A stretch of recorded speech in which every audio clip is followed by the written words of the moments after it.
One thing is clear, Friday nights belong to Hook!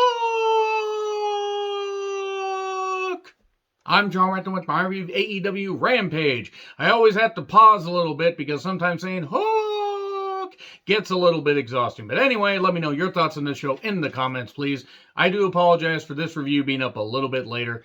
Unfortunately, I had to work late tonight, and I have to work late the next few nights, so any other weekly reviews will be delayed a bit. And the SmackDown review, if anybody watches my AEW and WWE reviews, the SmackDown review will be up sometime after this. Anyway, so this is one of the better editions of Rampage, though there are a couple things that I will take issue with. But that being said, this one flew by, and there was at least some pretty good stuff. And the fact that it was live, we're live, pal, actually really did help. I'm not saying they can go live every single week, but if they can find a way to go live here and there, and maybe TNT will, present a little bit of more money to them, even though, if we're being perfectly honest, money is no object for Tony Khan. There's any way to get, Rampage to be live more often, I think it really helps. So anyway, Excalibur, Taz, Starks, and unfortunately Jericho on commentary. And look, regardless of how I feel about Chris Jericho, even though the GFY shirt that he has, I mean, come on. We know what letters he really wants to fucking say, just like, we really know that his wife and mother-in-law were there on January 6th last year for the Capitol riots and everything because they're goddamn pieces of shit, just like, other members of the Irvine family. Hopefully the kids grow up to be a whole lot better. Off of my soapbox now. Jericho, taking the personal stuff and just putting it to the side is not good on commentary. He was fine at first when the pandemic started. Now he's just screaming like an old man that's drunk all the time. Art imitates life. So anyway, Wild Thing, you make the Mox sing. Actually, Mox wasn't singing. He was just marching to the ring to have a match with Ethan Page. And Scorpio Sky was out there with him. Actually, Scorpio just accompanied him out onto the stage. And they were in the same venue. They were in Washington, the Washington, D.C., whatever arena it was. It looked smaller, but I will say it had a lot of energy, a great atmosphere, so that was nice. And the crowd was fired up for Mox. That was terrific. Look, Ethan can work. I don't care about the Men of the Year. I don't. They haven't given me a reason to really care about Ethan Page and AEW. And I know him and Josh Alexander, when they were in the North, they did some pretty good stuff, and Josh Alexander is killing it in Impact. Ethan's just there. He's a good worker, but he's just there. And also, Scorpio Sky is just there. And I like Scorpio. But it's another team that doesn't really feel like it means anything. Mox, just brawled. Ethan uses power. At one point, the table just prolapsed right in front of him. Have fun on seeing that. And we get a brainbuster for 2. We did get Mox hitting a few Germans. We got a dive outside. We got a power slam off the ropes. Mox strikes and gets the bulldog choke on and gets the victory. And it looks like Ethan might have wanted a handshake. Nope, paradigm shift, and he plants him on his head. At least Mox is back. He looks healthy. I hope he continues to stay healthy. His health is most important. His in-ring career comes second. So, Mox leaves through the crowd, and Bryan Danielson is there applauding him. And if we're going to get that match at Revolution, I'm all for it. I think we were supposed to get that match at Full Gear, but Jon Moxley made the right decision, getting his health in order, by going into alcohol rehab. So if we can get that match at Revolution, I'm all for it. Anyway, pre-tape on Jurassic Express. So, Jungle Boy, OEO, says that Billy Gunn's been a salty old bitch since the first time he saw him. And a Luchasaurus just occasionally, he just growls words. Okay. And they're going to come to fight the Guns. They're going to beat up the Gun Club. And Christian Cage is going to be there and eventually turn on Jungle Boy and Luchasaurus, because that's exactly where this is going. Everybody can see that's where this is going. So, Super Overdressed Zubas Partay. It's Nick Zuba Jackson, and along with Matt and Cutler in the corner. And we get Trent there with, just Orange Cassidy in his corner. No Taylor, Statlander, or Wheeler Yuta accompanying them to ringside, just to the stage. He didn't fist bump Wheeler. You didn't fist Wheeler. How dare you? Okay, this is actually supposed to be Rapagni Vice, reuniting. Unfortunately, Rocky Romero tested positive. Hopefully he's going to be all right. Recover, whatever, whatever verbiage you want to use. As long as he's healthy, that's what matters. We got this match that, look, it's the same thing that you're going to get from the Bucks, whether they're in singles or tag matches. Sometimes I enjoy some of what the Bucks can do, despite the fact that what they do is not necessarily for me. this is the same shit. I don't care about the best friends, even though Trent's a fine worker. I didn't care about this.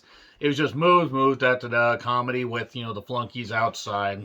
And eventually, we just got the same typical stuff. Nick Jackson fires up, hits a destroyer off the ropes, a senton onto the ramp, but somehow gets hit with strong 0, 1, 2, 3. Okay. Trent gained the victory. It is what it is, but it's just the Bucks don't feel important. Now, granted, they overestimated their importance to begin with when they started in AEW, because if we're being perfectly honest, the Bucks, well, they certainly have a lot of fans.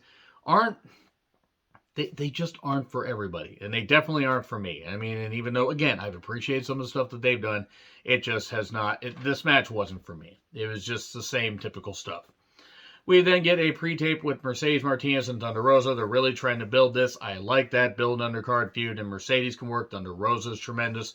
I understand half of what Thunder Rosa said because I did not pay attention to Spanish in high school. I apologize. But boy, she was fired up. I can definitely tell she was fired up. And Mercedes is fired up, and I'm all for this feud. So we want Hook chance right when they show the graphic, and then we go to break. We come back, and it's Hook versus Serpentico. Hookpentico, if you will. Sounds like some kind of weird, off-brand asylum, espionage government spy thingy that they try to do to capitalize on, White House Down or whatever. White House Down capitalized on Olympus Has Fallen. They did a lot of stuff like Dante's Peak and Volcano, Mission to Mars and Red Planet, and other stuff. Armageddon and Deep Impact. There's others. Anyway, let's move hastily on from that. It was Hook! I don't know why I sound like a freaking dog trying to bark there. Hook is over. They have really struck gold with him. I am not saying that he needs to have a championship strapped on him. They don't need to strap Hook too soon. They don't need to put the strap on Hook. I'm going to just say that in uncomfortable ways to just make it as awkward as possible. That being said, there was some good stuff here because he just glommed Serpentico, beat him up while the streamers and all that stuff was on there. It's Hook getting over, working with guys that can bump around for him. And it's exactly what it needed to be.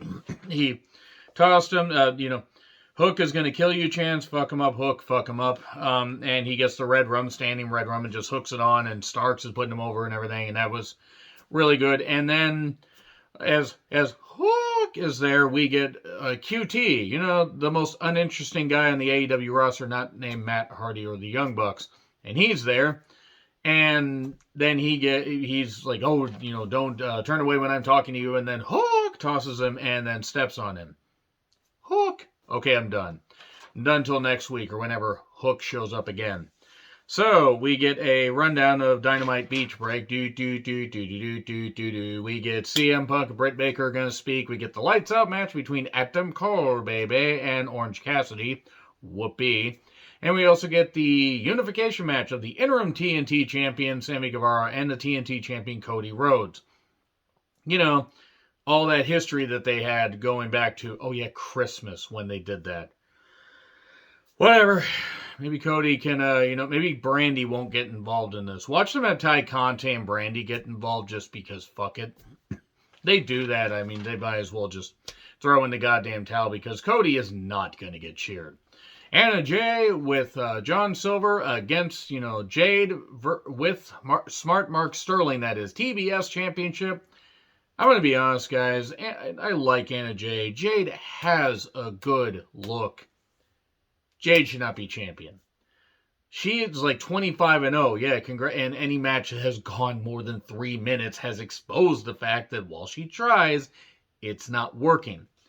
If a Hook match went over 5 minutes, then it might expose the fact that he's, still having to bubble up and everything. And even though he's got some training you need to get, you need to ease people into it. The TBS Championship is just not working. It's just not. I know it. I know we're in the infancy of it, but I mean, Jade can hit she can hit a good pump kick. So could Test. And we saw how that worked out. Anna had to basically lead her around. And Anna isn't all that, established as a talent. I mean, she's been in wrestling for a couple of years. Sterling and Silver do some comedy. We get the pump kick. But the Queen Slayer gets locked on. But it's the bitch Slayer because she's that bitch, apparently, still. And then we get a one-arm bomb, and then we get Jaded for the victory. And there you go. Jade wins. I don't think that was really ever in doubt. Was the match bad? No. Was it... Should it have been a main event? I mean, I guess they're really trying to push Jade. They're really trying to... They got more upside with Hook than they got with Jade. That's just my take. Will things be different in a couple of years? Possibly. Am I saying that Jade is the worst? No. But is she great? No. Anyway, agree, disagree, what I said, like, share, subscribe, Twitter handle in the description. I'm John Ritlin. I'll see you soon.